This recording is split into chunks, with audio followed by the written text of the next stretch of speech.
मराठमोळ्याचा वेध आणि आपुलकीची सेवा देणारे आपले न्यूज चॅनल एरळा न्यूज। पंढरपूरमध्ये येणाऱ्या भाविकांना चांगल्या सुविधा पुरवून वाराणसी आणि उज्जैनच्या धर्तीवर यात्रेकरूंसाठी कॉरिडॉर तयार करणं प्रस्तावित आहे। या प्रकल्पांमुळे अनेक प्रथा परंपरा मोडीत निघण्याबरोबर अनेकांचे संसार उघड्यावर येणार आहेत। त्यामुळे कॉरिडॉर विरोधात भाविक भक्त तसेच व्यापारी वर्गात मोठा असंतोष निर्माण झालाय। जयराम स्वामी मठ यांना आलेल्या नोटीसच्या सुनावणी दरम्यान मठाधिपती श्री विठ्ठल स्वामी महाराज यांनी जुने मठ बाधित करू नयेत। प्रत्यक्ष पांडुरंगानं मामलेदारच्या स्वप्नात जाऊन वडगावकर स्वामींना ही जागा दिली आहे। परंपरा मोडीत काढू नये असे मत व्यक्त केले। तसेच महाराष्ट्र, तामिळनाडू, कर्नाटक, आंध्र प्रदेश अशा अनेक ठिकाणाहून परंपरागत वारकरी पंढरपुरात मठांमध्ये येत आहेत। त्यांना कायमच बंद करू नये। पंढरपुरातील जुन्या वास्तू जतन व्हाव्यात। मुख्यमंत्र्यांनी सुद्धा कोणत्याही मठ मंदिरांना धक्का न लागण्याचं आश्वासन दिलेलं आहे। यावेळी विराज पवार, झिंगे साहेब, देवकर साहेब, नगराध्यक्ष महेश रोकडे, अनिल मिसाळ आदी उपस्थित होते। यावेळी नानासो माने, दादासो घारगे, गणेश घारगे बाबू, शरद पवार घाडगे, कंडक्टर जितेंद्र जाधव, गणेश पोळ, मुरलीधर पोळ, संजय खराडे, भीमराव डांगे, विश्वास घारगे बाप्पू, मोहिते तोंडोली, ॲडव्होकेट सुहास, अरुण शेठ माळवे यांनी कॉरिडॉरला तीव्र विरोध केलाय। रामकृष्ण हरी। महाराष्ट्र शासनाच्या नियोजनामध्ये असलेला पंढरपूर विठ्ठल रुक्मिणी कॉरिडॉर आराखडा हा संपूर्ण महाराष्ट्रासाठी एक आनंदाचा क्षण आहे। पण हा आनंदाचा क्षण करत असताना एका साईडला दुःखाचे अश्रू आहेत। याचा सरकारने विचार करावा। कारण की हिंदुत्ववादी सरकार आणण्यासाठी महाराष्ट्रातील सर्व मठ मंदिरातील सर्व साधू संतांनी आपल्या सरकारसाठी रात्रीचा दिवस केला आणि आपलं सरकार आणलं। त्याचा परिणाम म्हणून आता कॉरिडॉरच्या अनुषंगाने मठ मंदिर जर बाधित होत असतील तर आम्हाला आता असा प्रश्न पडायला लागलेला आहे की शरद पवार साहेबांनी आपल्या आयुष्यामध्ये चांगलं काम केलं, कधी हा मठ मंदिराला त्रास दिला नाही, किंबहुना त्याहीपेक्षा जास्त त्रास आताचं सरकार जर द्यायला लागलं तर फार मोठी हानी होईल। पंढरपूरची सांस्कृतिक इतिहासामध्ये गात जागा प्रेम वागा विठ्ठला 400 वर्षाचे जयराम स्वामी वडगावकर मठ, देहूकर मठ, आंबेडकर मठ, शिरवळकर मठ, नरहरी महाराज सोनारकर मठ असे मठ मंदिरं पाडून सरकारला नक्की काय मिळणार आहे? तुम्हाला पंढरपूरचा विकासच करायचा आहे ना, तर चांगल्या आरोग्याची सुविधा, चांगली भोजनाची सुविधा, उत्तम असे चंद्रभागेच्या पाण्याच्या सुविधा आणि त्याचबरोबर पंढरपूर क्षेत्रामध्ये मांस आणि दारू विक्री पूर्णपणे बंद आणि पंढरपुरात चांगले रस्ते या अत्यंत गोष्टी महत्त्वाच्या आहेत। त्या राहिल्या बाजूला जी काही गोष्ट करायची आहे त्या करा तुम्ही, पण मठ मंदिर हे पंढरपूरच्या मंदिर परिसरातील वैभव आहे, याचं जतन करावं। देवाभाऊ हे आत्ताचे मुख्यमंत्री चांगले आहेत, एकनाथ शिंदे हे सांप्रदायिकमध्ये आहेत, अजितदादा सुद्धा चांगले मंत्री आहेत। ह्या सर्वांनी आयुष्यामध्ये पंढरपूरमध्ये कधीतरी आषाढी वारीला एखाद्या मठामध्ये चालावं, पालखी सोहळ्यामध्ये चालावं आणि वारीमध्ये किती आनंद असतो तो मिळावा, त्यासाठी रात्री लोक कष्ट करतात।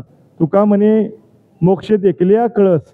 आपल्या आयुष्यामध्ये कळसाला विशेष महत्व आहे। कुठलाही वारकरी मंदिराच्या दर्शनाला जात नाही। पंढरपूरचा कॉरिडॉर हा फक्त VIP गाडी आणण्यासाठी करायचा आहे का? VIP कल्चर वाढवण्यासाठी आणणार आहे? आज शेतकऱ्याच्या बांधावरचा कष्टकरी आज आमच्या मठामध्ये 200-100 रुपयामध्ये आरामशीर मुक्काम करतो। तुमच्या मंदिर समितीच्या शासनाच्या समितीमध्ये भक्त निवास आहे, तिथं 1500 रुपये 48 तासाला घेतात। म्हणजे आज वारकरी सर्वसामान्य पंढरपूरला येऊन हा सरकारचा जर डाव असेल तर त्याचा आम्ही निषेध करतो। रामकृष्ण हरी। होणार नाही आणि गोल होणार नाही। प्रदक्षिणा मार्ग जर तुम्हाला गोल करायचा असेल तर त्यानुसार कुणाची किती जागा जाते तर त्याचं आखणी व्यवस्थित होणं गरजेचं होतं। तसे पुरातन मठ मंदिरं जे मल्लिकार्जुन मंदिर असेल, त्र्यंबकेश्वर मंदिर असेल किंबहुना अमृतेश्वर मंदिर असेल, या सर्व मंदिरांना 2-2 हजार वर्षांची परंपरा आहे। तसे जैन मंदिर आहे जे 700 वर्ष झालं तुमच्या महाद्वारामध्ये स्थापित आहे। मल्लिकार्जुन मंदिराचं तर मूळ गाभा आमच्या पाया रचला गेला इथूनच। आणि तसेच 11 रुद्र मारुती मंदिर आहे, खंडोबा मंदिर आहे आणि ज्ञानेश्वर महाराजांच्या पालख्या ह्या मार्गातून येत असतात। तसेच येथे जे दर्शनाची जी VIP सोय केली जाते त्यामुळे वारकऱ्यांची गैरसोय होती। VIP दर्शनासाठी वेगळा घाट घालण्यासाठी म्हणून ही रस्ता रुंदीकरण आहे आणि ह्या रस्ता रुंदीकरणाला सर्वसामान्यांचा प्रचंड विरोध आहे। जर आपल्याला करायचं असेल दर 10 वर्षाने तुम्ही रस्ता रुंदीकरण आमच्या इथं आणताय, कारण काय? वारकऱ्यांची संख्या वाढते। तर तसं कोणतीही संख्या वाढत आलेली नाही आजपर्यंत। जी वयस्कर वारकरी आहेत ते वयोमानानुसार येणं बंद केलेले आहे, त्यांच्या मुलांनी परत परंपरा चालू ठेवण्यासाठी। म्हणजे एकंदरीत एका कुटुंबातील एकच व्यक्ती होते. केवळ राजकीय स्वार्थासाठी काही लोकांनी या भागामध्ये माणसं आणली म्हणून ते वारकरी होत नाही. कुळाचा हाडाचा वारकरी असणारा व्यक्ती हा कळसाचं दर्शन घेऊन जातो. तो कधीही दर्शन रांगेमध्ये थांबत नाही. आपण जे आतापर्यंतच्या सुविधा केलेले सगळ्या निरर्थक केलेले, जे रस्ता रुंदीकरण केलेले, ज्या ठिकाणी आपण पाहतो की हे टेंडर देण्यात आलेले आहेत, पार्किंगचा असो, गाड्या लावण्याचा असो किंवा रस्ता फी वसुलण्याचा असो, तर ह्या सगळ्या टेंडरमधून उत्पन्न मिळवलं जाते आणि त्यामुळे रस्ते बारीक वाटायला लागले. प्रत्यक्षात अशी रस्ता रुंदीकरणाची गरज नाहीये आणि जर करायचं असेल तर पूर्ण प्रदक्षिणामार्ग शासनाला घ्यावा लागेल. तुम्हाला वाटतंय त्या पद्धतीनं तुम्ही डेव्हलप करा.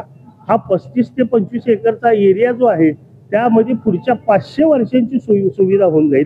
आज राजकीय स्वार्थासाठी आणि मोठेपणा मिळवण्यासाठी म्हणून वारकऱ्याला बाजूला ठेवून शासकीय कमिटी ज्या वेळेस आली तिथून पंढरपूरच्या ह्या रस्ता रुंदीकरणाचे हे सगळे घाट घालण्यात आले. यापूर्वी लाखो वारकरी पंढरपुरात येत असताना 10 फुटाचे रस्ते होते, पण कधी कुणाची गैरसोय झाली नाही. आजपर्यंत भागिले चौकापासून विठ्ठल मंदिरापर्यंत कोणताही व्यक्ती रहदारीमुळे मयत झाल्याची एकही नोंद नाही. ही वस्तुस्थिती आहे. मग तुम्हाला दरवेळेस रस्ता रुंदीकरण करायची काय गरज आहे? अशी गरज नसताना तुम्ही विकास साधायच्या नावाखाली तुम्ही विध्वंस करताय, तो योग्य नाहीये. जर करायचं असेल तर पुढच्या 500 वर्षांचा विचार करून ह्यांनी रस्ता रुंदीकरण केलं पाहिजे. कॉरिडॉरची आखणी केली पाहिजे. पुरातन मंदिरं ज्याची 2-2 हजार वर्ष झालं परंपरा आहे त्या सर्व मंदिरांचं जतन झाले पाहिजे.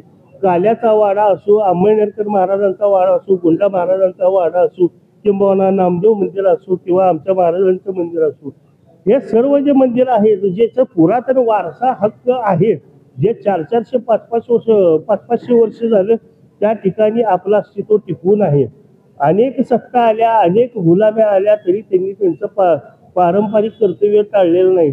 अशा लोकांच्या वास्तू आणि तेथील जी आपली समग्र असा वारसा आहे तो जपणं गरजेचं आहे.